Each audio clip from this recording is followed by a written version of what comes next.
Yeah, is it plausible? Yeah, it's plausible, but no, we're done.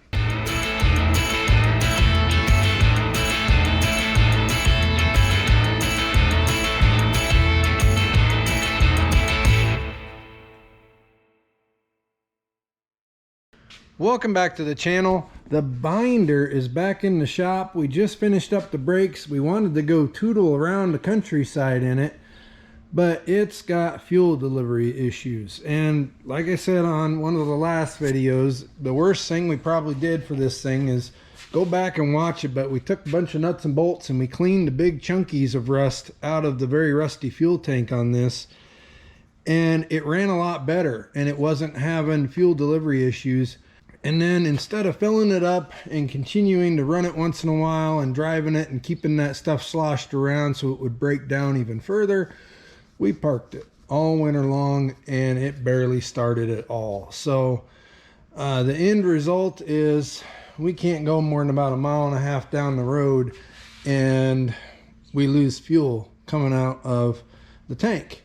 And I'll show you exactly what we're talking about here. This is our current setup.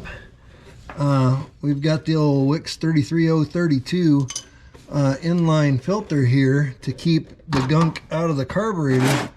We can take this guy off right here,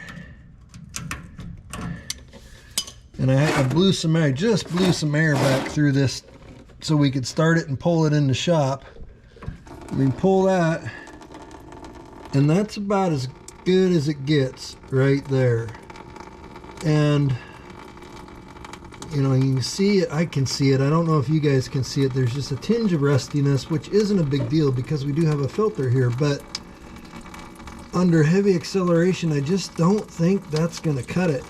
So we're gonna drain it, we're gonna pull this tank down again. Now we should have most of the big chunkity chunks still out of it. So we're not going to do the whole nut and bolt rinse thing. We're going to go chemical this time. We're going to use some scientifics. And when I was in the big city the other day, I stopped by Wally World and I purchased 22 gallons of distilled white vinegar.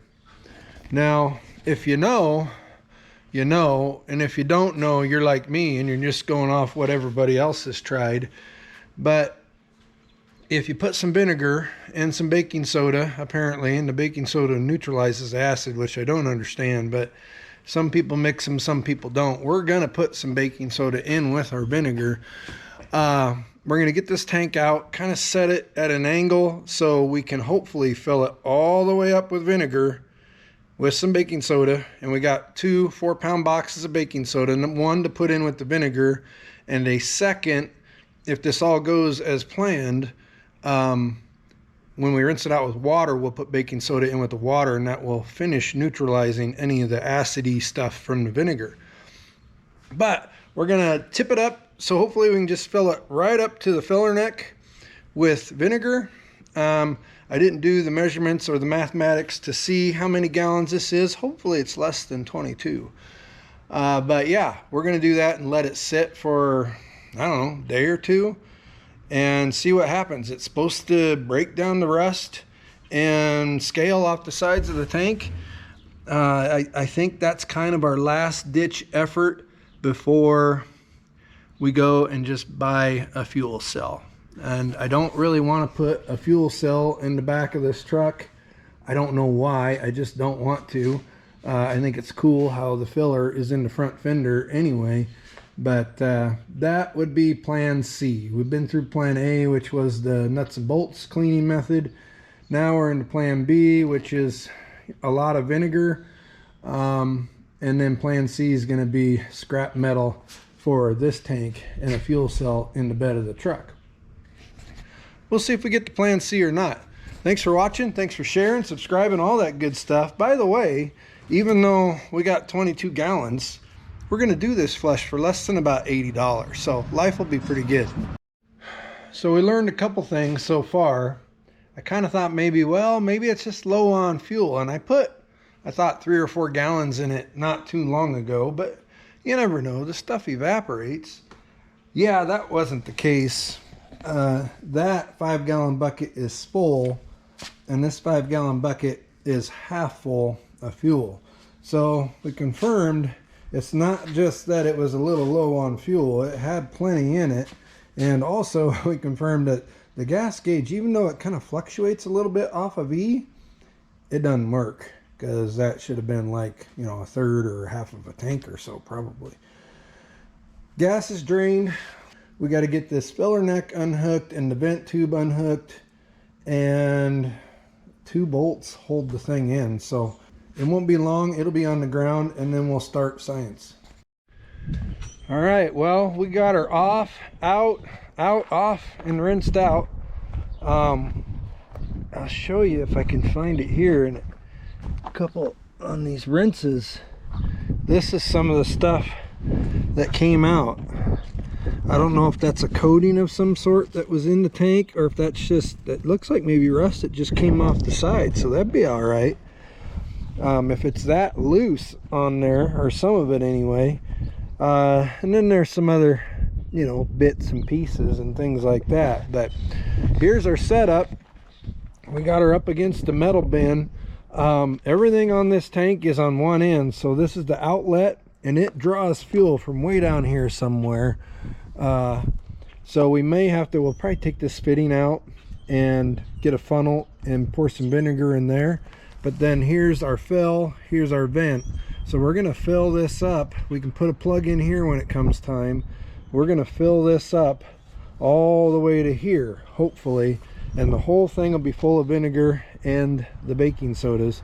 I did do the calculators, I didn't, I used the interweb to do it, but came out to about 4,700 cubic inches, 4,698, something like that, if you go by length, by width, by length, by width, by depth, by width, all those. 20, a little over 20.3 gallons, I think it said. So we should have just the right amount of vinegar and enough babbling. Let's get to pouring.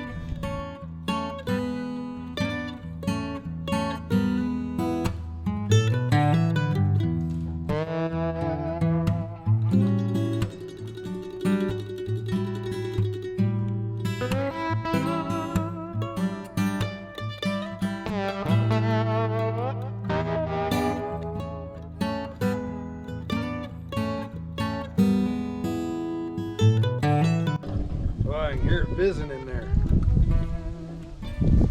It's doing stuff. There's science happening.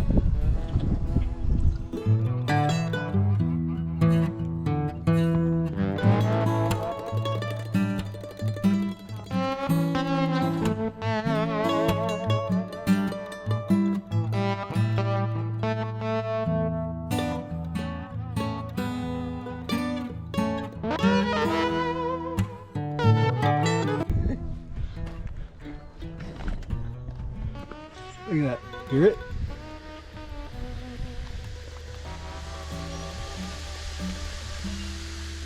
That's pretty groovy.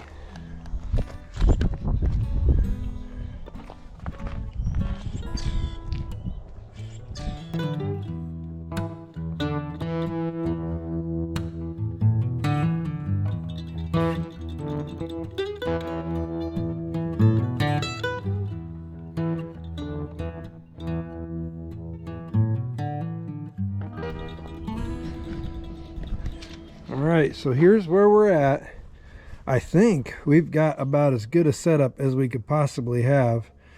The entire tank is full. In fact, it's still weeping out of the fill tube here.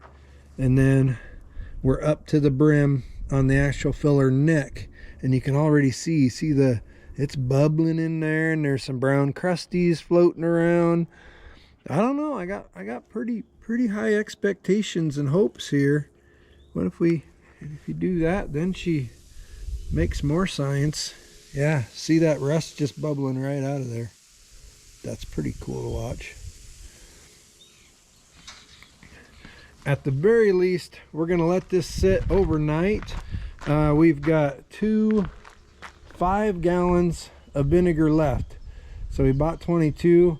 We have 17 in there. So the math must have been a little bit off. No big deal. But yeah, because it's rounded and stuff, it wasn't, I did a rectangle. But we're gonna let this sit overnight tonight, and then we'll report what it looks like tomorrow and probably top it off.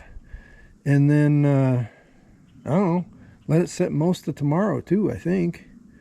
But yeah, there's reactions happening in there. Not so much in the delivery tube, but maybe if we put a little something over here like that, maybe that'll get down in there a little bit. Well, all right, it's been 2 days, almost 48 hours, maybe a little more, a little less, I don't know. I don't have super high hopes, guys and gals. I don't know. I've been doing some more research. Some say don't put the baking soda in with the vinegar because that neutralizes it. Okay, yeah, I can see that. But then others say that reaction helps to break down the rust. I honestly don't know. But we're gonna call it. I don't see any huge, it's not bubbling up orange rusty bits. It basically looks the same as it did when we left it. Now maybe there's a bunch of loose stuff in there and life is really good. I don't know, but I just don't think it did a whole lot. The neck here doesn't look great. I mean, some of it's gone, but some of it's still there, obviously. Hopefully it's at least better, quite a bit better if possible. But anyway, it's kind of cold and rainy today, so we're gonna put you on the tripod. We're gonna dump out the 17.5 gallons of vinegar. We'll see what kind of junk comes out. Then we'll splash around some fuel in it to get rid of what's left of the water, and maybe if I can find it, some WD-40 to kind of seal off that metal if there's fresh metal in there. And then it's going right back in the truck, and we're gonna see how it runs. Water's not even orangish.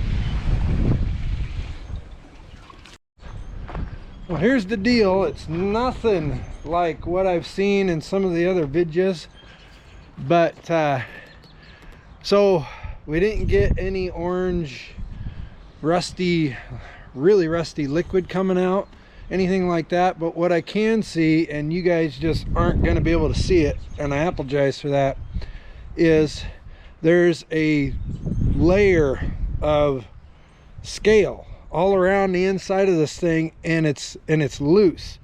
So maybe the layer of rust has come up from the steel, but it's just nothing in there to cause it to let go all the way and come out. So what we're gonna do here, we got the sawhorses back out. You can go back in the vidges and look at the nut and bolt method of doing this, and marbles.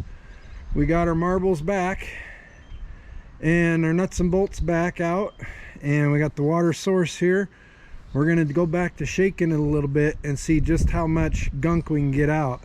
Now if we can't get some of that, whatever it is, I don't know if they had a sealer in here before or what, but if we can't get most of that out, it's going to be all for naught, because it's just going to clog that pickup tube right back up again, and we'll have to go fuel cell. But number one, I want to see if the vinegar did any good. Number two, we're still going to try and save this tank, and like we said in the previous video, our biggest hurdle is a lot of these old tanks, they don't have any baffling in them, which is awesome.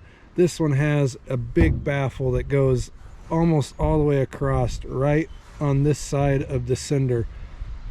if we didn't have that, I would feel a lot more comfortable about our prospects. But right now, I'm saying, you know, maybe 20% chance of this is even gonna turn out worth a dang. So here we go.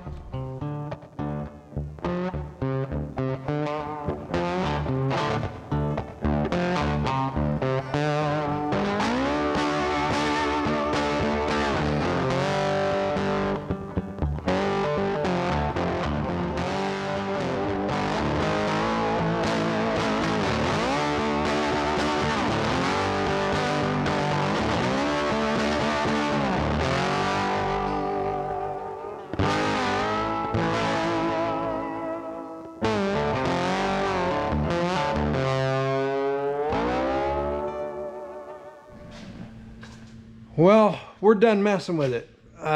What are the results? You know, it started out, the skies were dark and gray and the gloomy, and the outcome was really grim. And then we started seeing stuff like this in the filler neck. And we thought, ooh, we're onto something here. But then look at the top of the filler neck. We still got rust, and I know you guys aren't gonna be able to see all the way down in there, but maybe no. Anywho, there's rust scale all around the inside of the tank. Now, we took a pry bar and we scraped some loose, and it scraped off real easy. So I abused my back and shoulders and neck and spinal cord, and put the nuts and bolts and marbles and all kinds of stuff back in there, and I gave a good 20-25 minutes of shaking, and then I had enough. And I thought, well, you know, maybe that got it. Maybe that knocked most, if not all, that stuff out of there, and we'll be in a happy place. And I'm here to tell you that the parts where we scraped are nice and clean. So it's, you know, what they call it, plausible, they say it is sometimes. But I'm gonna scrape one area of the floor of this tank here, and I'll show you what we'll deal with if we put this back in the truck.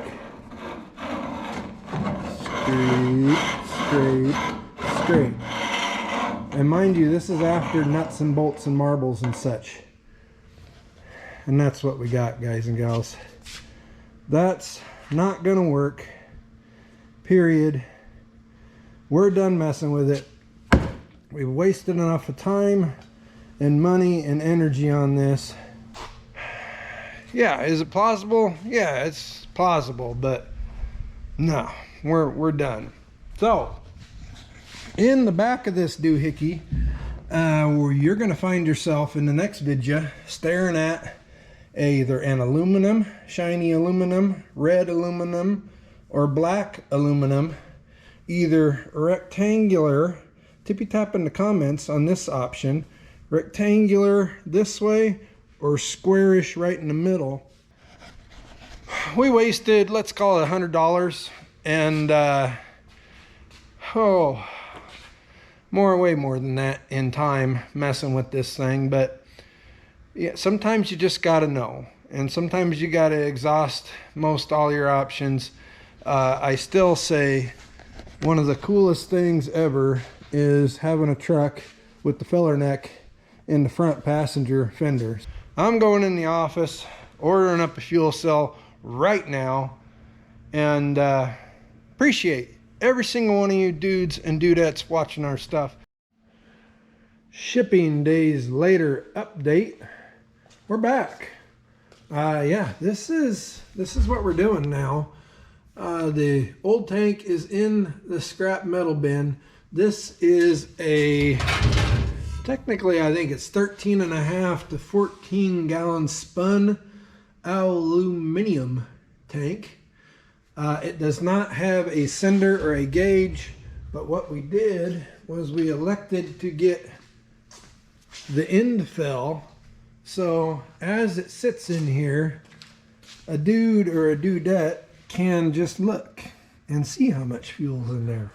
It's gonna be just fine, because after, you know, a couple hours driving, you can just open the lid right there and look and see how much fuel you have. Now, because of the side fill, we can't just go put our straps any old place. We're going to try to squeeze one right in here and then squeeze the other one. Well, we don't have to squeeze over here, but what I measured was 22.5 inches on center, and that should keep us in these taller ribs in the bed so that we actually keep the tank off of the bottom of the truck bed itself. We've got 2 of these bracketries, and then right in the middle, right about here, we'll do a hole saw, and our nipple will go down there. And because I was not smart and prepared for this ahead of time, and you know, it's like 9:30, so probably, you know, and there's a dad pup or two that's been down the old gullet, so probably shouldn't be road testing this tonight anyway.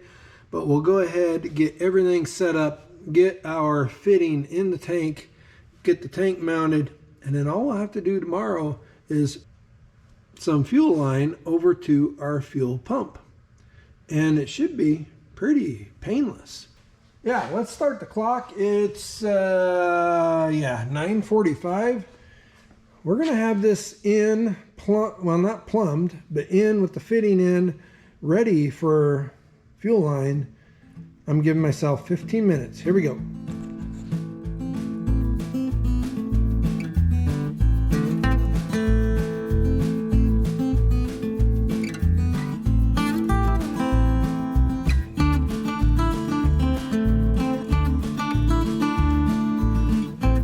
Turn our bracket around so the tank will hide the attachment bolt.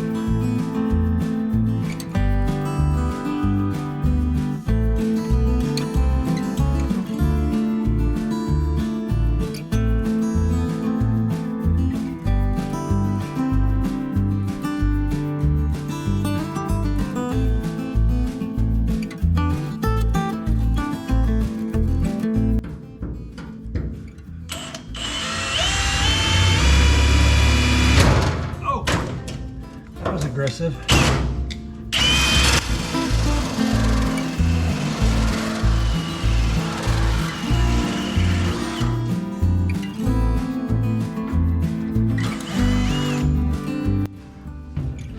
Okay, we got our 5/16 barbed fitting in there. That's the size of fuel line we're using. And now we should be able to kind of, sort of, almost, oops, turn around, feed this guy into just about its final resting position here.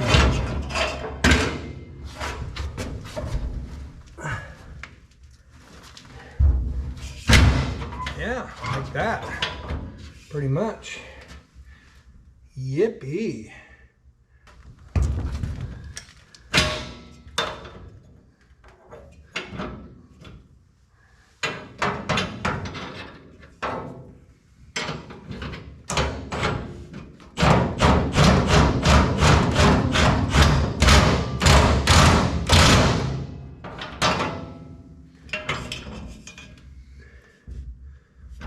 Okay.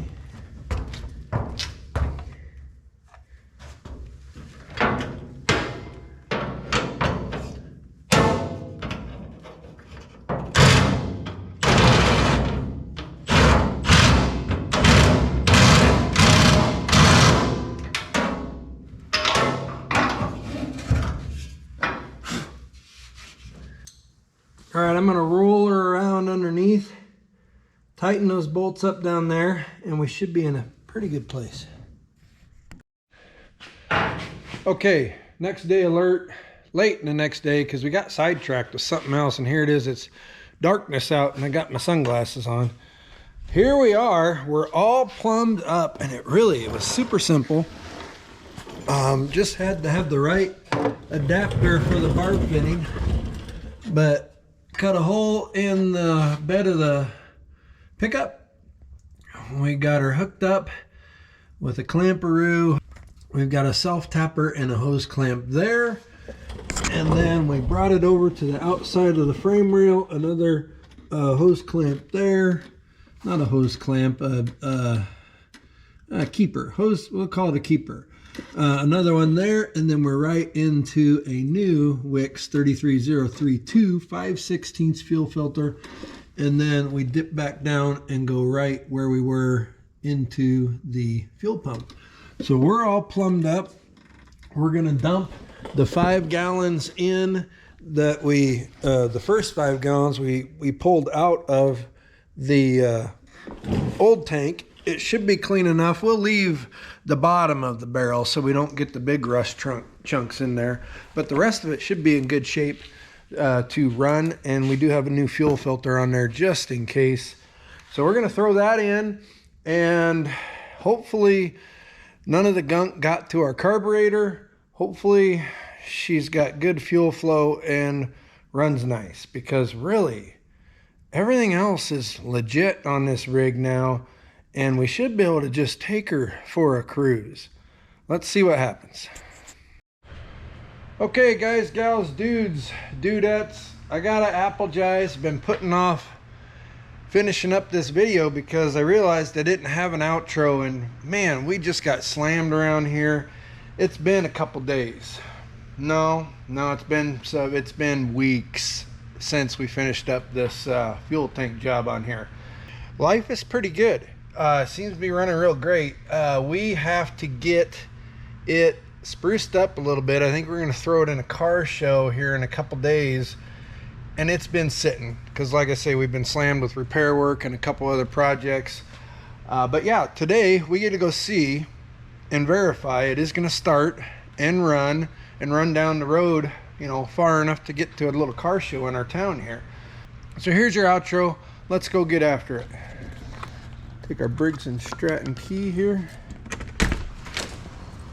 I don't know, the battery's kind of and it's super windy. It's been windy for the last several days here, so bear with us. Here's your install. It's looking good in there. Yeah, no leaks. The tank vents, let's make sure it's got something in it. Yeah, it's just got fuel in there. That's your gas gauge, by the way, your eyeballs. Let's see here if we can make noise.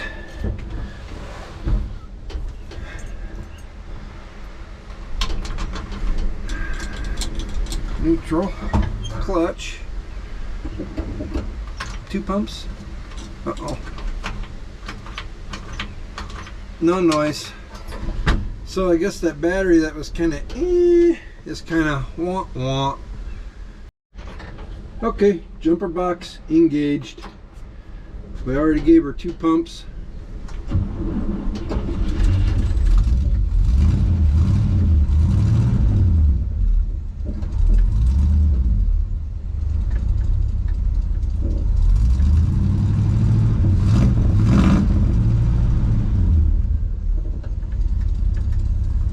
Runner.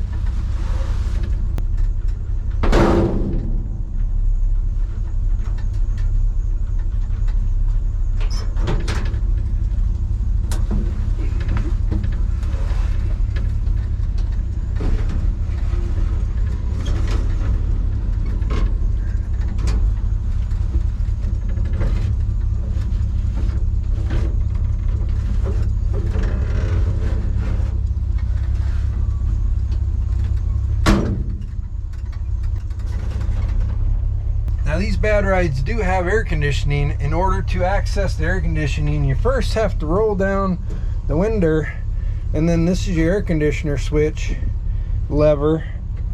There we go. AC is engaged.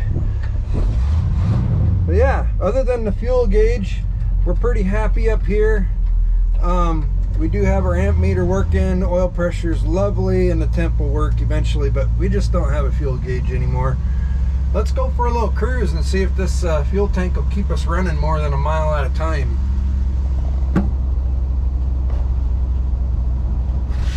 Maybe there we go.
system on this rig.